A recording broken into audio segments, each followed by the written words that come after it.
both of these men promise it won't go the distance. Brian Norman Jr. and Josh Wagner live here at the Scope Center in Norfolk, Virginia. Here's our tail of the tape. Brian Norman Jr., 5'8", with a 72-inch reach compared to Wagner, who's 3 inches taller but has a 1 inch shorter reach. Right. Punches on the middle of the letters and up would be fine. You're good right there. You receive the instructions in the locker room. Obey my commands at all times and protect yourself at all times. Excellent. Boy, Wagner's getting all loosey-goosey in there.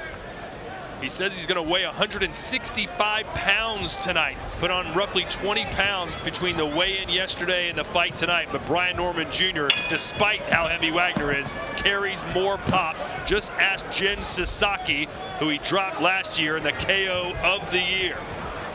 Norman Jr. in the black trunks, Josh Wagner in the neon green. And Wagner coming out just as he promised, said he wanted to step to Brian Norman Jr. and kind of assert himself early on. He said he's been kind of a peppery guy throughout the course of his career, but he believes that he's got real power and he wants to try to showcase that tonight. He's going to need real chin and punch resistance. I want to see how Wagner's going to react when he does get clipped by a heavy-handed gunslinger like Norman Jr. That's what's going to separate this fight.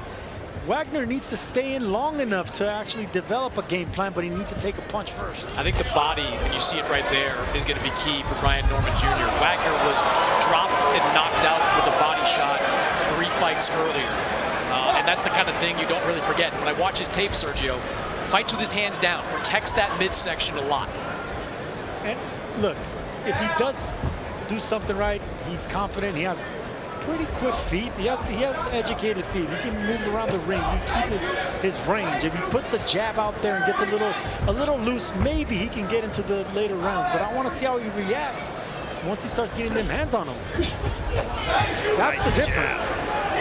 Norman Jr., that was lightning quick. Because Norman is motivated. New trainer, he wants to let everyone know that he's back. And it's good to see him starting out pretty sharp right away. I mean, I feel like you could be able to tell in the early rounds if he's completely shaken off that loss to Devin Haney. Sergio, from what you know, what do Ronnie Shields trained fighters generally look like compared to other fighters? I can tell you they beat Sergio Mora. Yeah. Beat you too. Ronnie Shields is always on the opposite side of me losing with Vernon Forrest and Brian Vera. But look, he likes fundamentals. They work hard. They spar great in Houston. They like volume. They like technique. But ultimately, it just comes down to the basics. The jab, take your time, be patient, and let the flow of the fight develop. Don't push it. Right now, Norman Jr. is looking sharp with that jab. Yeah, I mean, he looks so fast, doesn't he? Or is it that Wagner looks slow? No, he's fast. I mean, you know, Norm was telling me this week that one of the reasons he went to Ronnie Shields is that people have compared him to a small Evander Holyfield. So he figured, hey, why don't I go to the guy that helped develop Evander Holyfield into the champion? My favorite fighter, Evander Holyfield.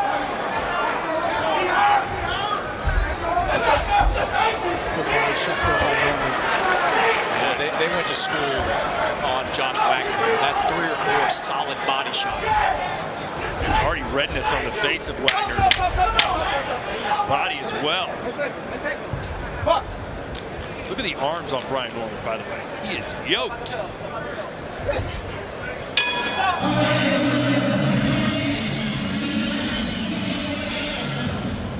All right, good job, good job. How we feeling? How we feeling? Sit up a little. Give me a deep breath. Now listen, that was a good round, okay? But listen, sometimes feint him, see what he's gonna do. But look, the right hand, left hook is there all day. Behind the good jab though. Keep touching this guy with the jab. Let me rinse this off. Keep touching him with the jab first. Keep touching with the jab. Then shoot the right hand in the hook. Yeah, it's easy. And every now and then, feint him. Make him do something, and then you counter right back behind that. Okay? Everything is good. But don't be in a rush, okay? Don't rush his punches. Okay, you don't have to rush anything. Stay behind your jab. When you get close, let both hands go. Hey, relax. You got this jab. There you go. Take that. Take that.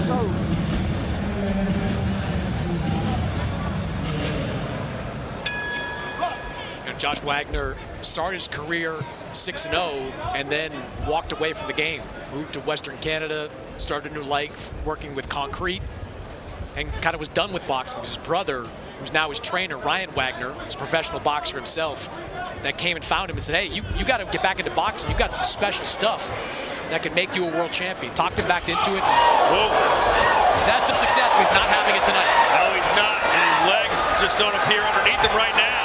Trying to get out of the range of Norman Jr., who's laying the wood. And then what I was telling you, And down he goes. there's levels to the game, there's levels to greatness, and that man right there has great power. Norman Jr.'s having fun in there. Josh Wagner is outclassed and outmatched. This fight's over.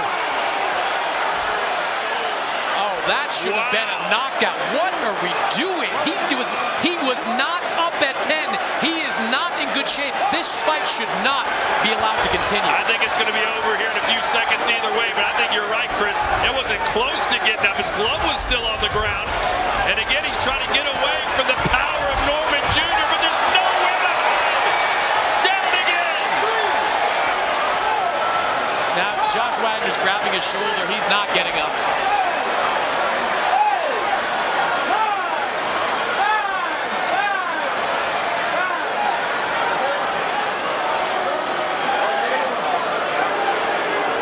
Done. He's saying he's out. They said he's hurt his shoulder, but he was looking for a way out there. What? I don't understand this.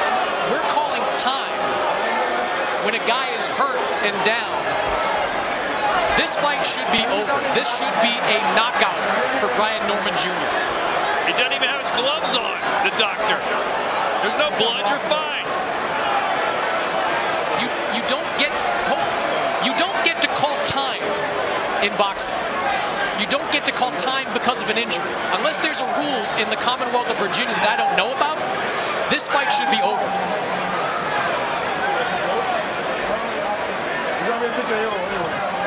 This fight's over regardless. And it's over. Better late than never. Brian Norman Jr., the assassin, is back on the winning track with an explosive performance here tonight.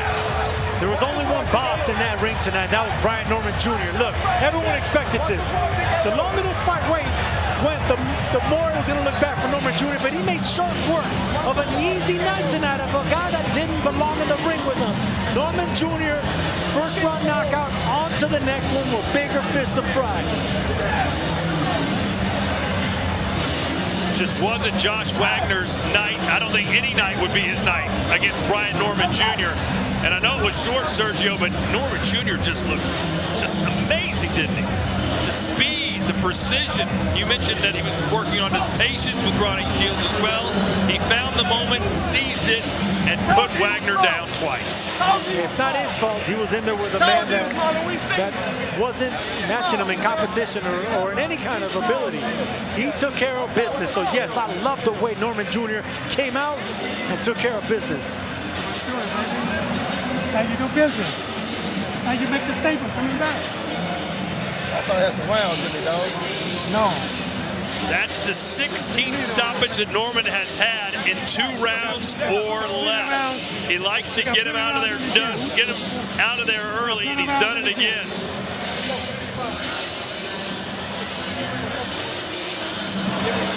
He told us yesterday, I'm not looking for the knockout. I just want to win. But his trainer, Ronnie Shields, said, no, I want to see him knock him out. Wagner's been talking too much, and Norman certainly made him pay. He'll improve to 29-1 with his 23rd KO, and that's how you want to bounce back from your first pro defeat at the hands of Devin Haney. Sergio, here's the first knockdown. I don't think nothing landed cleanly. That right hook right there, but it was just an onslaught of punches, and Wagner didn't know how to catch and counter. He didn't know how to defend or duck under the punches. He seemed like a novice in there, like an amateur. That's not how professional fighters react. Well, his legs were gone right there. Yeah, and that punch pretty much ended the fight. Everything here, nothing landing in a devastating fashion. It was just basically he was outmatched. They should have stopped the fight right here. That's a man that didn't want to be a part of this fight. And here's a second knockdown, and Norman Jr. being Norman Jr., Terminator. Once he has a man hurt, he's gonna go in for the stoppage, the kill. That's what he specializes in, Norman. taking the heart out of fighters.